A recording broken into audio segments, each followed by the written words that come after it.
Welcome to Symposium of Wild Hearts. I am overjoyed to have my beautiful friend here, Victoria Albina.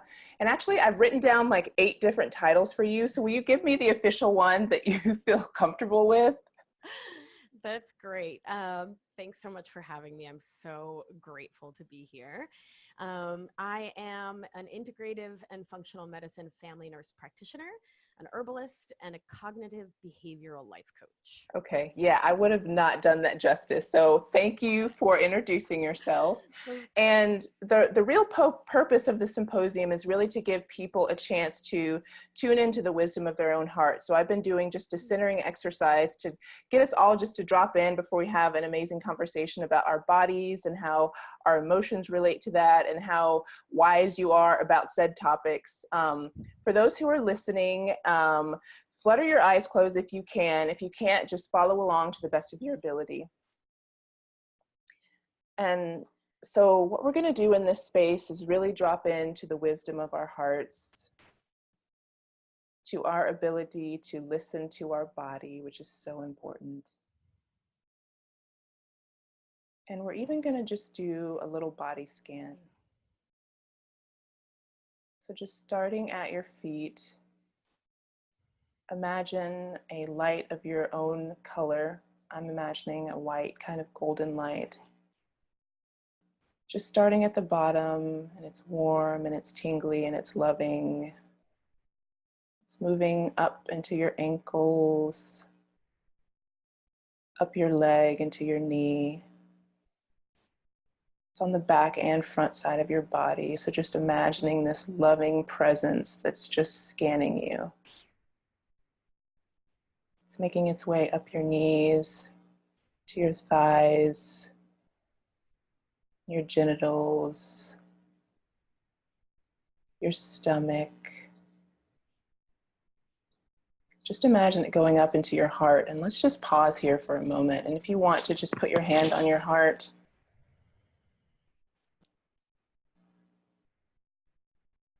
Just listening. Being really curious about what's going on in your body and really looking at yourself through the lens of a loving parent or a lover, someone that just loves you totally. So no matter if you have an ache or a pain or an emotional ache or a pain, you're just observing.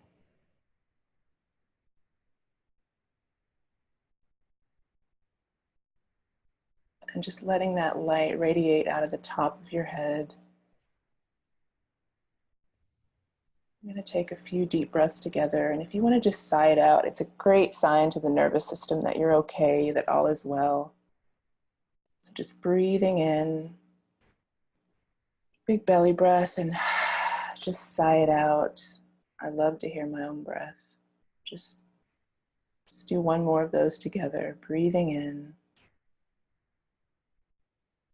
and just sighing it out.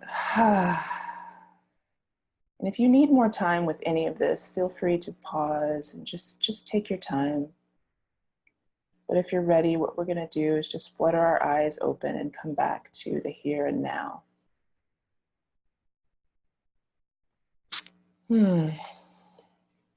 Thank you. I always feel so much just more balanced after I do that. So much more ready for this conversation.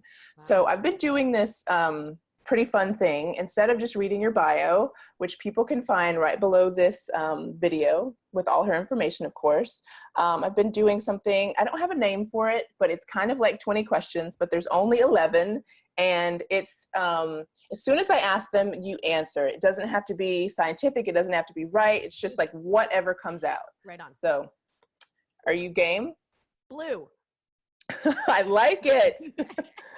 What's your favorite body part? The gut. Ooh, love it. Yes. What's the key to healing? Loving yourself. Say something smart. Depression and anxiety are caused by endotoxic lipopolysaccharides crossing the blood-brain barrier and effing up your tryptophan pathway into the quinine pathway. Oh my God, you win this whole game. I knew you would have something extremely smart to say that would boggle my mind. Okay, so this one's a fill in the blank, and it's girls just wanna. man, my first thing my brain said was not have syphilis. Why was that in there? Well, I mean, I mean, yeah, that's a good one, actually. Right? You bring me here in New York City for long enough. Oh my God, that's brilliant. How does your heart feel? Oh, after that exercise, so calm, so happy, just like at home. Yeah. Perfect. What was Mona Lisa's first word? Pasta. Yell the first word you think of. Llama. Why are you so relieved? Because I get to spend time with you and talk about nerdy things like the gut-mind connection, which is I love it. I love it. Why is the sky so blue? Because we choose to see it as blue. Our thoughts create our feelings. What's another word for wild? Asiophilia. I love it. What's your favorite feeling? This is the last one. Love. I love it. Thank you, sister. My pleasure, sister. Yeah, I find that's a good way just to like get into your body and let the energy flow and get the conversation started. So I'd love to start with a little bit about your story. Off camera, we were talking about how there may have been a point in your life when a more holistic mindset took place. Can you give us a little snapshot of who you were before that, and then what happened in that transition to being like, okay, there's a holistic way of looking at health and healing? Right on. So I grew up in a very loving household. We're immigrants from Argentina. We were the only Argentines in Providence, Rhode Island that I knew of. And and we, I grew up without family beyond my nuclear family, my mom, dad, and sister, and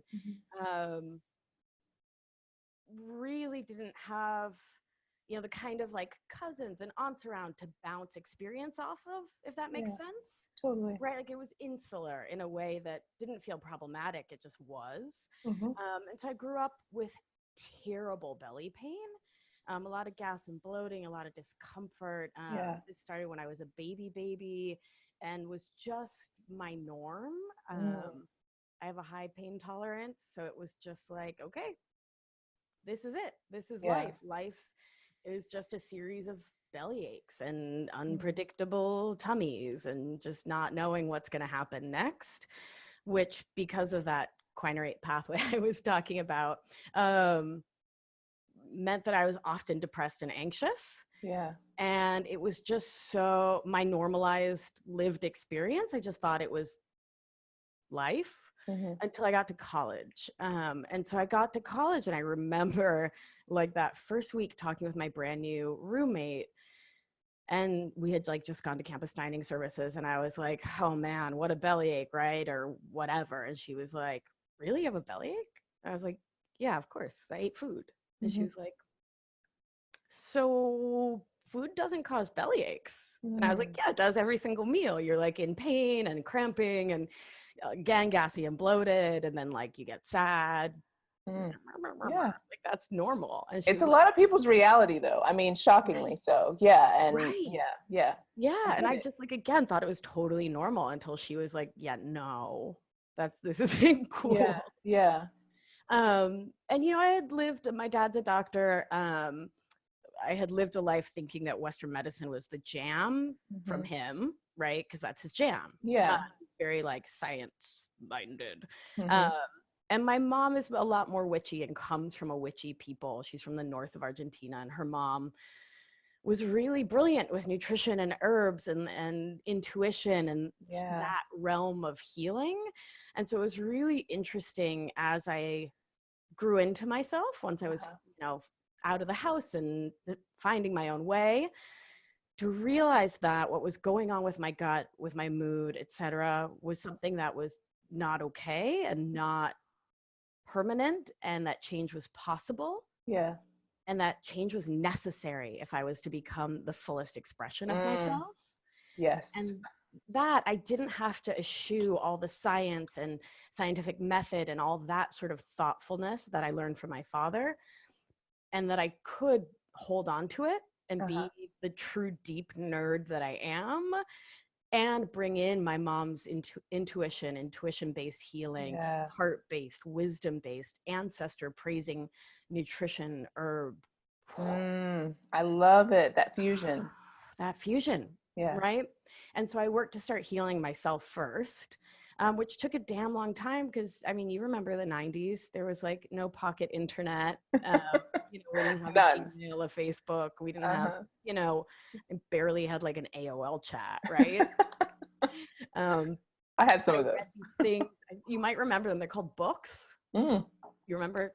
I do. I am obsessed with the library. So, and I feel like the people who are watching also have a veracity for knowledge in books. Yeah, for sure. So I read those, and I learned about what was going on. And then finally, after trying every single diet and herb and doing bajillions of dollars of Western testing that was completely useless, I found a naturopath who did the right stool test and helped me find and figure out the right treatment. Yay. I wanted know. to talk about poop with you. I'm glad. I'm putting that as a side. Okay, perfect. Great. Right on. Yeah. Okay, yeah, okay. So present day, you're this beautiful fusion of said things.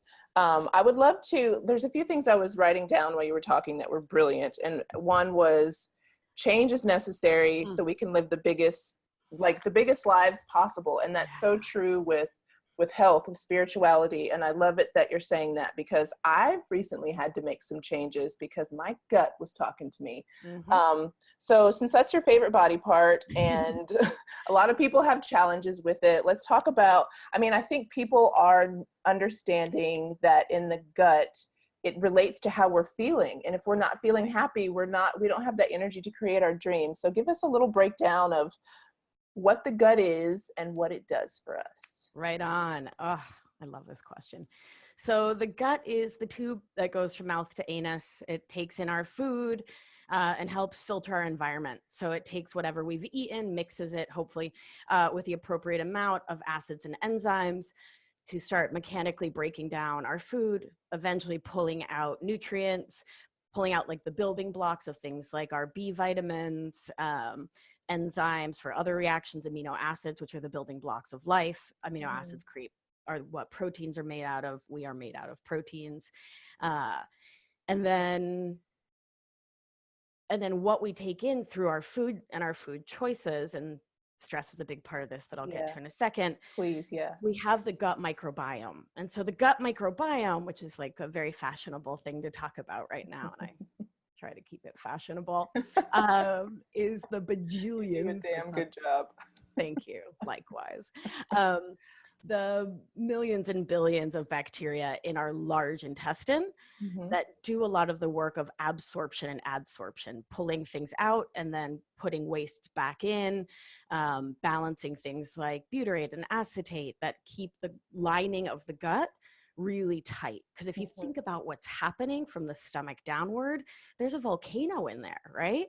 Like all this acid, all these enzymes. It's to break.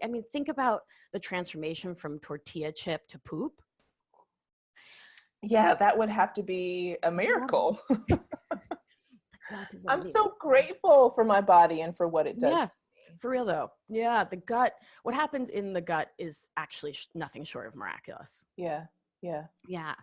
And so because there's a volcano in there and there's a transformation of tortilla chip to poop, there should be a very tight regulatory system to hold most things into this gut and not let things cross into systemic circulation into the body as a whole.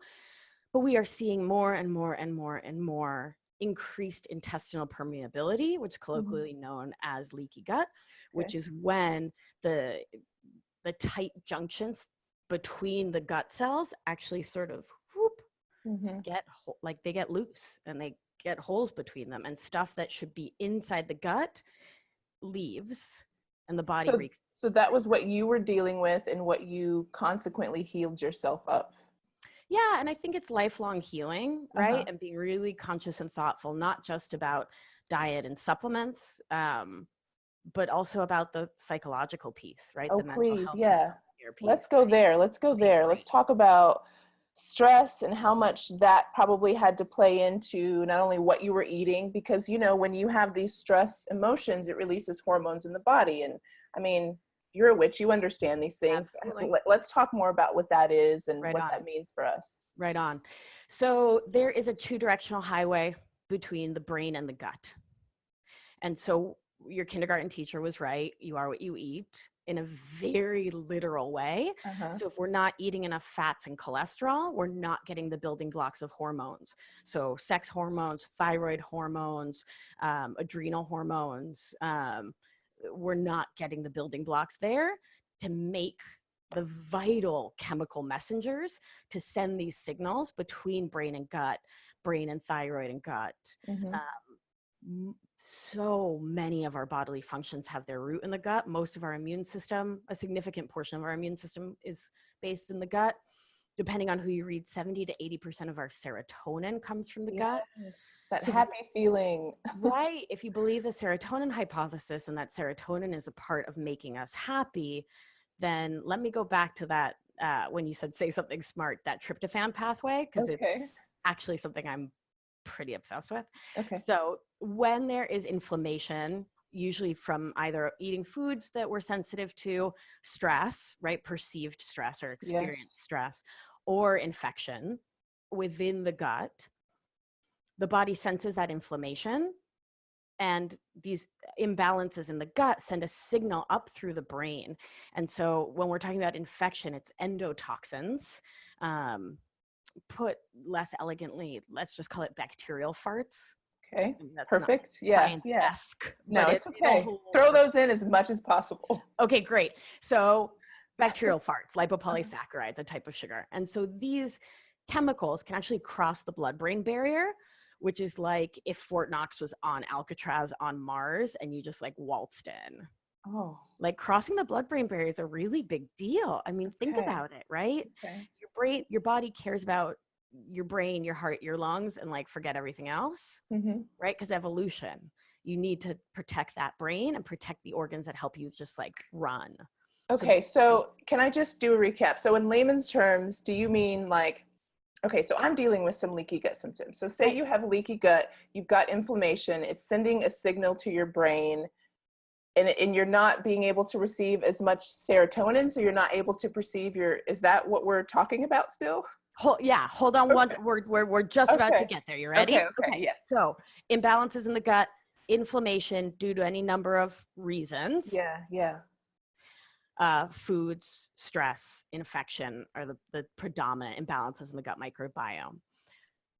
We have these chemical messengers cross the blood-brain barrier, get into the brain, and that inflammation triggers the body to not make tryptophan and convert tryptophan into serotonin, dopamine, melatonin. Wow. But in fact, to go down this other pathway as a protective mechanism. Okay. Because remember, the body's primary driver is evolution and survival, procreation of the species, right? And so the body's constantly saying, is there a lion coming? Is there a lion coming? Will it eat me and my entire tribe and everyone I've ever loved? Shall I run? Run. Run? Right? So that's our sympathetic nervous system, which I like to think of as like an up here state versus like a grounded here state, right? Sympathetic dominance, fight or flight, lions, lions, lions, lions. Versus where we all took ourselves with your beautiful body scan exercise, which was into that parasympathetic dominance. Rest and digest. More crudely put, feed and breed, right? I love that, yeah. When the body is not concerned with sugar into the brain, heart firing, lungs, run. But the body can say, there is no lion here. I'm safe. I am safe. I am loved. I am okay. I can sit down and meditate. I can do my movement and exercise. I can sing myself a loving song. I can break down my lunch and turn it into poop and then properly excrete it. I can balance my hormones so that estrogen goes up in the first half of the menstrual cycle, comes down and allows progesterone to go up in the second half of the cycle, creating healthy ovulation, healthy endometrium, healthy flow, fertility. Nice. Right? Thyroid, hypothalamus can talk to pituitary, and the brain can talk to thyroid. Gently. Hey, this mammal needs metabolism. Do it. It's okay. She's not being chased. Everything's fine. There's no, here, let me look. Yeah, no, all You're clear, good. no lions. When you go ahead and make thyroid hormone. You should do that right now. Yeah. Yeah. So Yeah, I mean, I even feel so much different in my body when you went from like even how you were talking up here to just like the way that we would feed our bodies, talk to our bodies, think about our bodies. It's so easy to know if you can tune in to what those two different states feel like. You know, and there's sometimes there is no real threat. I mean, obviously we're not running from lions, and you know, more times than not, we're actually not running from real danger. We're in this perceived state of emotional duress, and our body is so smart that it's just like, it feels like you are. I'm going to release all the same chemicals as if you are. Right, exactly. And those chemicals get you into these really dangerous, both positive and negative feedback loops, where having the chemical begets the body to make more of the chemical, which keeps it, because there's no waste in biology, right? The body says, oh, I'm busy with this adrenaline, cortisol. Forget the things that make you happy and whole. Yeah. on a biochemical level. So well, go ahead. Well, just it's hard to feel emotionally your best when your digestion's a mess. Yeah. And it is hard to properly, fully, completely and sustainably heal digestion, thyroid, adrenals, reproductive health, etc., until we've learned thought management. This is a critical and important part of what I teach through a cognitive behavioral lens. Do you mind if I hop into that for a second? Yeah, let's go there in just a minute. I'm writing that down because you said you are what you eat, and I wrote down you are what you think. And I love that we're going to go into thought management after this. But I would love for the people that are watching just to give us, like, I mean, they could Google it, but give us through your expertise a quick cliff note on, okay, you know something's up with your gut, you want to do something healthy. Give us a few steps for what we would need to do. Right on. So we'll talk pure like physiology, and then we'll come back to layering on the mental health thought work. Yeah. Okay, great. Sure. So I would start with an elimination diet. And if you can find a functional medicine practitioner such as myself, a local health coach, a naturopath, a nutritionist, someone to guide you, that's always a great idea, because it's a stressful thing to do alone, you know, which can create more of that perceived stress and more lion-like activity in the brain. That's true. It's all about community. It is. It really is. You know, and a program that's super easy and just like has a lot of support built in is the Whole30. I don't necessarily agree with everything in it, but nice. Frameworks are useful. So here's what I do for my patients. We, for 30 days, lovingly step away from, which is different from give up, and I want to come back to that. We lovingly step away from gluten, dairy, corn, soy, peanuts, processed sugars, and here's where New Yorkers fight me, alcohol and caffeine. If we are having joint concerns, joint pains, inflammation, swelling sensations, we temporarily step away from the nightshades, tomatoes, peppers, eggplants, tobacco. There's a couple others we can look up. And some herbs like ashwagandha are nightshades as well. So interesting to know. Okay. For folks with autoimmunity and joint concerns, that's worth a thorough dive and at least 30 days off of them. And then for folks with heartburn, which is a lot of my patients will have like a chronic sinusitis or like a throat clearing kind of cough, like a weird ear pain or chest pain that may not be that like classic like guy in the commercial for like whatever drug holding a chili cheese dog going like this, right? Like there's lots of variations of heartburn and the sensation of a leaky gut in the esophagus. That causes swelling and inflammation throughout the pleural cavity, throughout the chest. Those folks should come off of all acidic things. So coffee, citrus, tomato, cooked tomatoes, sometimes raw are okay. We just go off all of them for 30 days because why not? They're also a nightshade. Carbonated beverages, those bubbles can make Yeah. any leaking in the sphincter between the stomach and the esophagus worse, which kind of just makes sense if you think about it, right? It's all this gas buildup in the stomach. Yeah, and so that would be step one for someone with GI concerns, would be to lovingly step away from all these foods, and really focus on healing foods and keeping your diet as simple and easy to digest as possible. And then we slowly, gently add foods back in their most whole and complete form. So we can talk for hours about whether gluten's a good idea for anyone in the US. Yeah. But if you're going to try gluten back in, to see if it's a problem for you, so you know how like thoughtful to be at restaurants, you're going to do like a plain organic white bread. So the ingredients should be flour, water, salt, yeast, done. Right? If you're going to try go to your local baker then. Sounds like exactly. Whole, like a little bit of whole organic cream. You see where I'm going? Not like ice cream, because you could have 40 things in there. So keep it simple. Do a new one every 2, 3, 4 days, because you can have delayed reactions. So I don't get sick the first day I have gluten. It's like 2 to 3 days later. Interesting. Horrible. So I would start with elimination diet.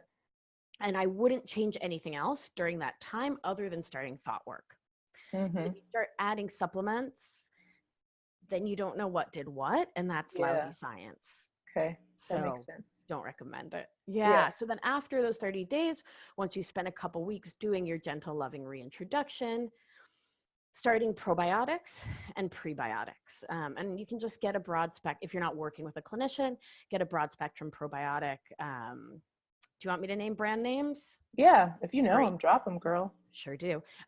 Jarrow is a great company that is very affordable, which I like, and they have amazing marketing people. They're in every health food store on the planet. So something like Jarrow-Dophilus is really easy. Claire makes a really beautiful general probiotic that I love. You can get that through a clinician. I would recommend that folks not buy supplements from massive online realtors, particularly those named after rainforests, because you don't know that those supplements have been taken care of properly. Form follows function in biology, which means that the shape of a molecule in space matters. And so if your supplements have been heated or frozen or heated or just not treated lovingly, do not expect them to do for you what you want them to do for you. So please go to your local family-owned independent health food store. Nice. And talk to someone you can trust. I love it. I just did that. Yeah, it's a great thing to do. Great. So, probiotics and then prebiotics. So prebiotic fibers, resistant starch. Those are starches that are not broken down in the stomach or the small intestine, go into the large intestine pretty much whole, and can therein feed the colonocytes, the colon cells, the cells that are part of the magic of the gut microbiome. So prebiotics are food for colon cells. Yay. Be good to your colon will be good to you, is something my grandpa said all the time. I mean, be good. Weird. Yeah, but also just like be nice. Yeah. To all parts. No. Life philosophy. Yeah. So my favorite resistant starch is green bananas. All tubers have resistant starch. So the way I actually keep my bananas green is to go to the supermarket. I like to find out the day they get the bananas delivered, because like that's the day they have the most green ones. Nice. So you eat them in their most green form. Is that what you're saying? Exactly. And so I buy them super green and then freeze them, because I'm going to keep them green, and then put them in smoothies. Nice. If rice and potatoes work for you, eating them cooked and then cooled. So you want to eat them cool, like room temperature or fridge temperature. Once you heat them up, you degrade that starch, and then it's not resistant anymore. Okay. I know. Yeah. Learning all kinds of things, which I'm sure everyone is. Great. So elimination diet followed by prebiotics and probiotics. If pre and probiotics make you feel more gassy, bloating, and sicker, you may have things like bacterial overgrowth in the small intestine, and you should get to someone who does functional medicine or a naturopath so we can figure that out for you. Nice. But that is a good hint if adding bacteria makes you feel worse. Yeah. Okay. Yeah, those are amazing tips. Let's switch gears into You Are What You Think. And I mean, I love just hearing you talk, because there's so much loving language. You know, what did you say at the beginning? You're stepping back from, instead of like denying yourself of anything. So let's talk about that switch, because it's, it leads to our emotions. We can overlay our intuition. We can overlay spirituality onto this whole talk. But the next part could be like what you're thinking. Right on, right on. So I deeply believe that life is a series of neutral circumstances, and that there's nothing in this life that is good or bad until we put a human thought on it. Yeah. And then it's only good or bad for us. Yeah. Right?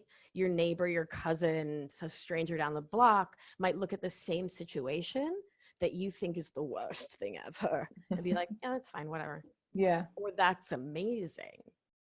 Right? Like your house gets broken into, you're super bummed. That robber is like stoked. Right? Wow. They like just got an iPhone. Right? You know what I mean? Yeah. So you get my point. I do. And so I believe that our thoughts about our circumstances lead to our feelings. We take action in this life based on our feelings, not on our thoughts. To which people often say, yeah, but my feelings are automatic. And I would posit that they're actually not, that our feelings as well as our thoughts are habitual, and they're learned from and born from trauma and success and the stories we were taught to know as children, combined as we grow with our intuition, with our connection with spirit, with our connection with great creator, as we understand that experience, right? And all of those things together lead us to have these automatic habitual thoughts and automatic habitual feelings, which means we usually take the same actions. Yeah. Right? And we keep doing the same thing and keep doing the same thing and keep doing the same thing, and maybe do or don't get different results. But if we want different results in our life, if we want different outcomes, if we want our lives to be different, better, in any specific way, we have to work backwards up the chain and see what the thoughts are that are leading to the feelings that lead to our actions. So when I posit to someone, hey, let's do this 30-day elimination diet. Let's step back here. Let's see what the foods are that may be causing inflammation in your perfect human body, so we can lovingly step away from them. When the story is, when the circumstance is elimination diet, and the thought is, you want me to give up coffee? You seriously think I'm a New Yorker, I'm going to stop drinking alcohol? Gluten? I cannot live without gluten. I'm not doing it. That feeling is here. Yeah. This is a lion attack. You have just internally decided to create drama versus just seeing this as simple math. Yeah. Right? You've decided that there's a lion attacking you. Like, it's coming. It's here, like lion, right? And so those thoughts lead to anxious, upset, stressed out, like all these feelings. Then the action you're going to take is to go get a triple chocolate croissant and dip it in a big latte, because with a shot of Bailey's. Because and ignore your body's signs, and likely the condition will not go away. Exactly. Right. Just intensify. Yep. Yeah. So what we talk about instead, and this is the work I do of coaching my people, is to help folks see that thought and then ask, how would you rather feel instead? Right. I love that. All right, if the circumstance here is elimination diet, I'd rather feel competent. I'd rather feel calm. I'd rather feel better. Insert joyful. Right. Yeah. Right. So we could also ask, what's the other outcome I'd like? So if the outcome I'd like is to not have diarrhea, or to actually poop most days, or to not have belly pain or gas, not have depression, eczema, psoriasis, autoimmune thyroid, reproductive issues, et cetera, earth-ending fatigue, insomnia. If that, the list goes on. Yeah. On and on and on. If that's the outcome I want, well, then the action I'm going to need to take is to stick to the plan. Yeah. All right. So what feeling would help me stick to the plan? So the feeling of calm agreement, the thought I can have is, this plan's in my best interest. I'm going to do it. I'm going to take massive action. I'm going to not listen to those urges in my body that say, eat the Oreo. Yeah. For 30 days. We're not talking, there's no permanence here, right? Because I hear that from people all the time. Like, I have to do this forever. I'm like, first of all, you don't have to do anything. You're an adult. Yeah. Like, let's reframe that. Mm-hmm. And number two, what's forever? I'm talking 30 days. Yeah. And tomorrow's not guaranteed. So how about for today? I love it. Bring it into the now. Yeah, absolutely. Right? Because it's like literally the only thing we know for sure, right? Yeah. We have today. And today you can have like a beautiful bone broth soup for your breakfast. That's what I did. Like, isn't it so delicious? Mm-hmm. Or a nice quinoa porridge, and then have like a huge salad with like beans, or, you know. Oh my God. That's what you're great at, is giving creative options where you feel like all this stuff is going to be taken away just because we're so used to having it one way. Right. But there are, like, if you're willing to be curious about what the next phase looks like you can insert a lot of things that you didn't know were pleasurable and were good for you at the same time. So it's true.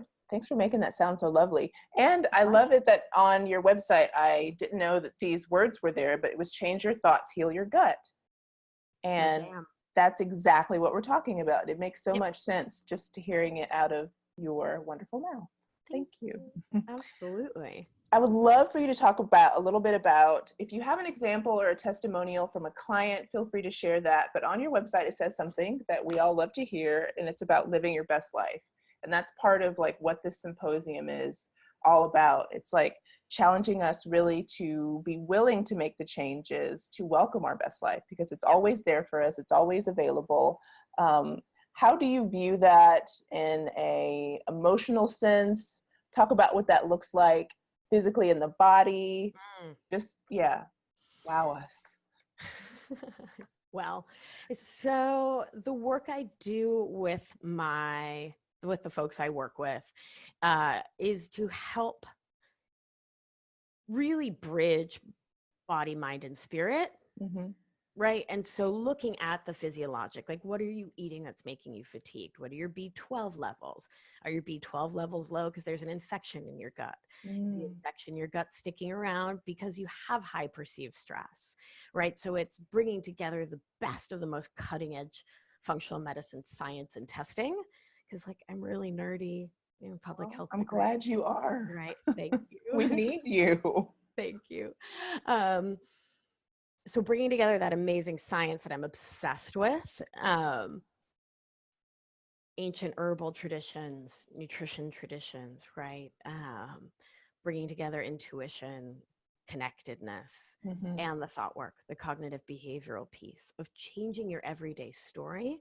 Because if you are annoyed and irritated by your life, if you are resentful of your parent, your partner, your boss, the bus driver, you are creating those inflammatory signals that are thinning. The cortisol thins mucous membranes.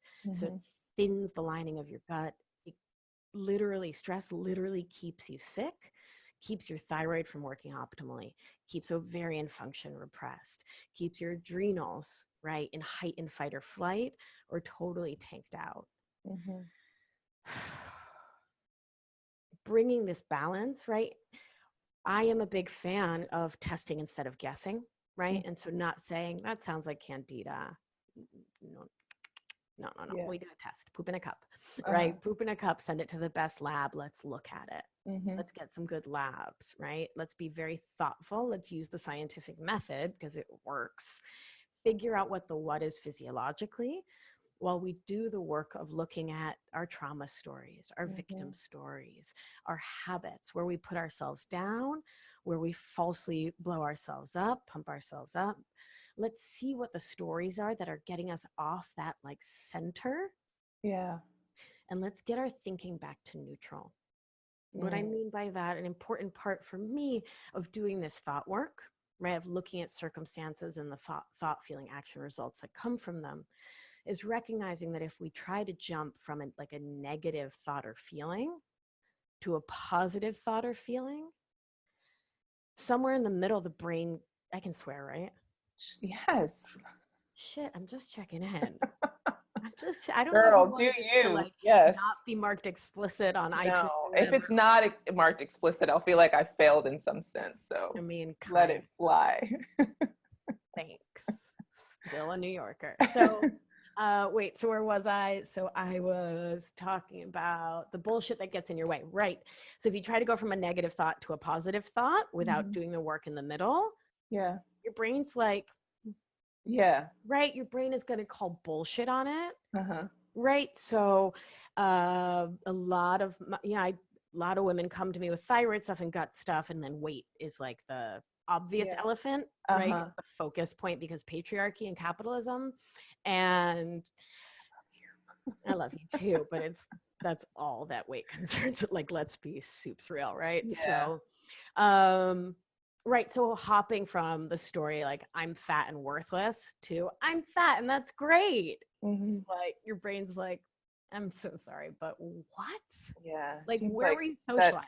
Amy Schumer movie that I haven't made myself see. It's like, Oh, yeah, I'm gonna skip that. yeah. Yeah, skip it together. So instead, what we do with any of these thoughts is aim to neutral, right? So Perfect. where I would take that gal in that example is, I have a human body. There's so much peace right there. Like, you haven't made a leap that seems impossible. Right. And we're not putting all these heavy judgment words on it that Yeah. are like, I am fat and it's bad, or Yeah. fat and it's amazing. It's like, Yeah. no. Look at mama. Look at me right here. Yeah. Hi. Yeah. I have a human body. Mm. And from there, we can grow in any direction. Yeah. But we have to get to neutral to create trust Yeah. of us with us. Right? Your brain has to trust you that you're not bullshitting it. Yeah. That you're talking to it in a real, honest, loving, kind way, so that it can go with you when you start to take little, like, not baby steps because they're really big, kitten steps. I like right? that. When you go from like every night you're couching it hard to like, I'm gonna walk around the block 2 minutes. Don't do 3. Hold your brain 2 minutes, do 2. Yeah. Right? Meditation. I hear this all the time from my patients. Like, I can't meditate. Like, I don't do that. Like, what, I have 20 minutes 4 times a day? Oh my God, who has 20 minutes 4 times a day? Yeah. That's a lot. So I invite my patients who are holding that story, like, I can't meditate, that's for someone else, that's not for me, to do no more than 2 minutes to start. Right? Perfect. We're building trust. Yeah, that's so true. No, I love this little incremental trust in oneself to just rearrange your story and how you believe. Yeah. Yeah. I like that thought of rearranging, right? Because it's not, your story's broken, your story's shitty, your story's wrong, your story's bad. It's just that the words are in the wrong order. Yeah. Right? Like game of bananagrams or something, right? You just get to like shift it and rearrange it. I have a body. Right? That body may be tired. That body may be crampy and gassy. That body may be sad or anxious, or I might have other judgment words. Let's come back to center. I have a human body, and go from there. I love it. Wow, you are such a smart and powerful witch. Like, I'm just blown away.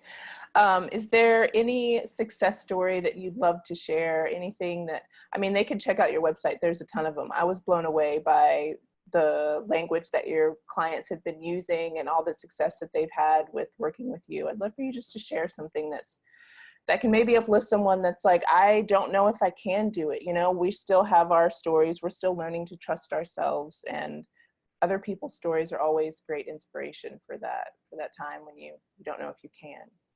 Right on. Yeah. So my mind immediately went to this woman named Megan who came into my office, and her main concern was gas and bloating, and that her belly hurt, and she would get up 2 hours before she had to leave for work in the morning because pooping was such an ordeal. It hurt. She didn't know what was going to happen. She didn't know if it would be explosive or nothing would happen at all. And she'd like drink coffee while sitting on the toilet. Wow. It's a bile acid stimulant, a laxative, and it loosens sphincters, which is part of why it's so bad in heartburn, but like really helps you go to the bathroom. There's a dark and a light side to everything. Yes. So poor Megan. So she, pooping every morning was this super stressful experience. And she came in, this was when I was a primary care provider. She came in for a laxative. Oh, Like that's all she wanted. She was the like, I Band-Aid. just need a Yeah. Band-Aid, right? It's because Mm-hmm. it's all she knew about. She's like, I need like one of those chemical from the pharmacy strength laxatives to help me go. And I was like, so about that. Yeah. Yeah. You know, and I'm never here. I'm not about the dogma. Like I'm not like drugs are the devil or drugs are a panacea that can heal everything. Like Yeah. there's a place in the middle, and Mm-hmm. I find myself very firmly there. There's some Nice. drugs I prescribe all day because they're magic, Uh-huh. but usually not a chemical laxative because they're mostly like literally plastic. Yeah.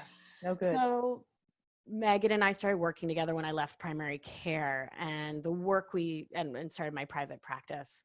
And the work we did was to test her for several things. We tested her poop for bacteria, parasites, fungus, and test her gut microbiome. We tested her for Sibo, small intestine bacterial overgrowth, and we found alterations on both. So she had an overgrowth of bacteria in her small intestine, which is a place that should be relatively sterile and not full of bugs. Mm-hmm. I'll just make a really quick note about why Sibo, small intestine bacterial overgrowth, sucks so much and why it hurts. Can you picture a rigatoni? Is this pasta? Yes, Mona Lisa Okay. inspired me for this metaphor. Okay. So like a tube of pasta, right? Uh-huh. So when it's cooked, it's like all floppy and things Uh-huh. move in and out of it, right? Yeah. And so that's your large intestine. It can kind of grow and shrink and grow and shrink. It's like floppy. Uh-huh. And then your small intestine is an uncooked pasta. So if Okay. gas builds up in there, No place to go. It just hurts. Okay. Good example. thank you. Mona Yeah. Lisa did it.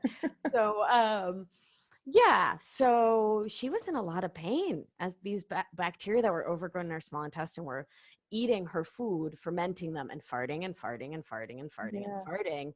It was really painful and really stressful. Yeah. And so the work we did was to use really smart antibiotics from the herbal botanical supplement world. Mm-hmm. We actually did an anti-parasitic drug for her because of the Mm-hmm. findings of her stool test. I prescribed that in a heartbeat. We checked her thyroid. Thyroid and gut have a very complicated and deeply interconnected experience of each other, largely through bile acids and infection inflammation. And she had Hashimoto's thyroiditis, and so which is a type of autoimmune hypothyroid, which led to a slowing of motility through her gut, which is probably what allowed the Sibo to take hold. So we didn't just put her on a laxative, right? We did an elimination diet, figured out what was going on, tested for infections in the small and large intestine, found them. Went a system above and tested thyroid, found it. Went a system below and tested adrenal glands, which are the stress hormone managing glands. Mm-hmm. There was a balance there. She was waking up at 3 or 4 in the morning, panicked, right? See the aforementioned lion. Yeah.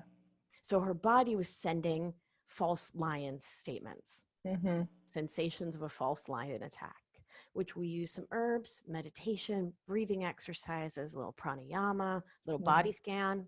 Uh-huh. To calm her adrenals from within while the herbs could do the work. And to put it all together, the call was coming from inside the house, right? Yeah. There's anxiety. So the imbalances in her gut, chemically in her brain, were causing an imbalance in that serotonin, dopamine, melatonin pathway. Right? So her brain neurotransmitters, her happy, excited, sleepy chemicals were out of whack. Yeah. And beyond that, the stories that she was telling, my mornings are so anxiety provoking. It is so stressful to go to the bathroom in the morning. It's like this whole thing that's like a crisis in my life. I can't go out to dinner because then I'll have to eat what everyone else is eating, and everyone else is getting a drink and I'll have to get one. Yeah. You see where this is going? Mm-hmm. That When whole I'm with story. my family, I get the sickest because they eat garbage and I have to eat what they're eating because I hear this all the time. I don't want to be that girl. Yeah. Yeah. There's a stigma about what it requires to heal. And I mean, that's probably a whole conversation on boundaries and like, yeah. Let's dig into it a little. Yeah. Yeah. What there's so much of that stigma of like, I don't want to be the one asking the waiter, like, is there any gluten in this? Because like, I don't actually have celiac. It's just if I eat gluten, I'll have diarrhea and then cramping and 3 days of brain fog, but it's like not a really big deal. And I'm like, How is that Yeah. not a really big deal? Yeah. Like that F's up your whole like lived experience of 3 days of a human life. Mm-hmm. And this, of course, is informed by the fact that I worked hospice, right? Like 3 days, Precious. Yeah. 3 precious, beautiful days. Mm-hmm. Don't waste them with brain fog because you don't want to ask if there's gluten in the sauce or Yeah. whatever. 1, prioritizing your own life, prioritizing your own experience. And I'll come back to Megan to say that once we treated the bugs and the thyroid and the adrenals physiologically and did the thought work, Uh-huh. she sits down in the morning and poops. I love No it. drama, no crisis. If she doesn't poop, she says, great, today I'm not pooping. Off, Mm-hmm. right? She knows what supplements to take to make tomorrow happen, but we've released the drama connection. I love it. And her symptoms are, I'd say, 96.4% better, approximately. That's It's pretty amazing. amazing. Yeah. Yeah, That's good. pretty good. And so one of the things she needed to learn to do and say was to release that connection to what other people think of you. Mm-hmm. What other people think of you is number 1, not something you can actually ever know. Yeah. Number 2 is none of your goddamn business. Yeah. Like, mind your business. Your Can I mind. add a C number 3? Number 3. Why wouldn't you put yourself first on the list? You know, I've made a lot of lists where I was 8 and I'm like, oh, wait, that doesn't work. That's Yeah. not the right number. That's bad math. Yeah. Right. That's drama, not math. Right. Yeah. Yeah. Most of life is just, and this is a nerd's perspective, of course, but like simple math. Yeah. Right. Yeah. Do the thing that makes you feel better. Do no harm, of course. Right. Yeah. Uh-huh. But take care of you first and foremost. Mm-hmm. And allow other adult humans to take care of themselves. Yeah. Right. So if your partner or your buddy or your colleague is having thoughts and feelings about you annoying the waiter and they don't like it, that is theirs to manage as an adult human. Mm-hmm. It's not your job. Yeah. Take care of yourself, stay in your own lane, offer love, guidance, support, and care. And if others aren't available for it, that's great. And if they are, that's great. Yeah. Yeah, you're so right. You are number 1. Mm. I love the number 8. It's so round. Infinity. So if you have anything else, please share. But I have a final question that I'm asking everyone, and I'm kind of going to tailor it to our conversation. How do you feel? Are you ready for it? Yeah, let's do it. Okay, so the question is, what happens when you refuse to play by the rules? And in this sense, the health medical rules, what happens? For me as the clinician or for a patient?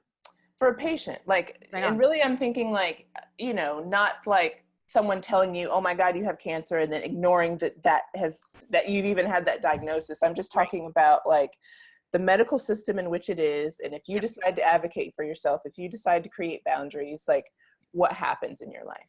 Right on. You gain true and lasting freedom. By recognizing that your body and your life are yours to live in and live. And if you go to your clinician, to your primary care specialist, and they say, you have IBS and all we can do is give you antidepressants, good luck. It's all in your head. You get to say, no, thank you. Yeah. Recognize any judgment you may have about that person. Let it go. They are on their path and in their journey. I don't talk shit because it's bound to blow back on you. So Let true. it go. Right? When you're judging others, there's 3 fingers pointing back at you. That's right. That person is in their own white coat journey. May all the gods bless them. This is my body, my path, my way forward. And I get to live radically, freely, honestly, openly, wholly me. And what others think of it is theirs. And that's perfect and beautiful. Yeah. And if they don't like it, that's great. And if you're not it, that's great. That's neutral. That's just what is. Yeah. Right? If you have heartburn and your mom wants you to take a drug to turn your stomach acid off, and you know that you can find the root cause, likely a bacteria or a parasite, plus food, plus stress that's causing that heartburn, you find that. You get to your true healing. Let other people worry about their own worries. and know that the only person who is truly with you is you, right? That is to say, social connection is vital and is everything, and love and community are integral to healing. And you have to do what's right for your own body and your own heart. Yes. Yeah. Yes. Thank you Yeah. so much for sharing your wisdom. Yeah. I concur on everything you said. You get back that personal freedom and that true healing. I love that you said that. If people want to find you, where can they find you? I know you offer free 20-minute consultations, which would be a great time to ask more specific questions if you have those for Victoria. But tell people how to find you. Yeah, right on. So every single morning I post something called the concrete action of the day, which is a radical self-care tip inspired by Audre Lorde. Self-care is a radical act. And those are posted every single morning on my Facebook, which is Victoria Albina, FNP, Family Nurse Practitioner. Look me up there, hit that like button, hit that follow button. And then on Instagram, it's the same, Victoria Albina, FNP. And I post inspirational quotes and pictures and fun things there. I post on both platforms a lot of recipes, and I'm a nerd. So I post a lot of studies, a lot of the evidence base in which I say, this study is the bomb. Let's listen to this. And like, this study's kind of garbage. Like their N and their P values suck. Like, don't listen to this, even though people might tell you to. It's just one epidemiologist's view, but I share what I've got, and those are free and widely available. There's a podcast in the works that will be coming out towards the end of the summer, which I'm really, really early fall, really excited about. And yeah, so I see patients in person, folks in New York and DC, which is where I have my 2 medical licenses for in-person medical care. And I work with folks worldwide doing life coaching and health counseling and consultation. So we have ways to get you labs, get things done for you, and to figure out that root cause for you.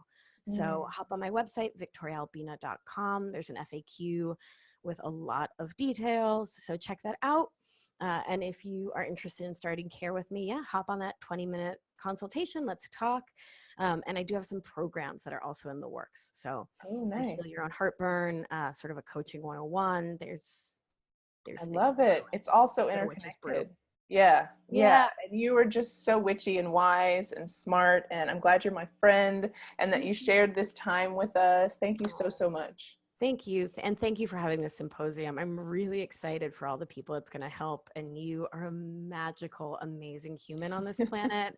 I'm so honored to call you my sister and my friend. So thank you for existing and having me here. Share the nerdiness. Thank you. Thank you for watching, guys. We'll see you next time.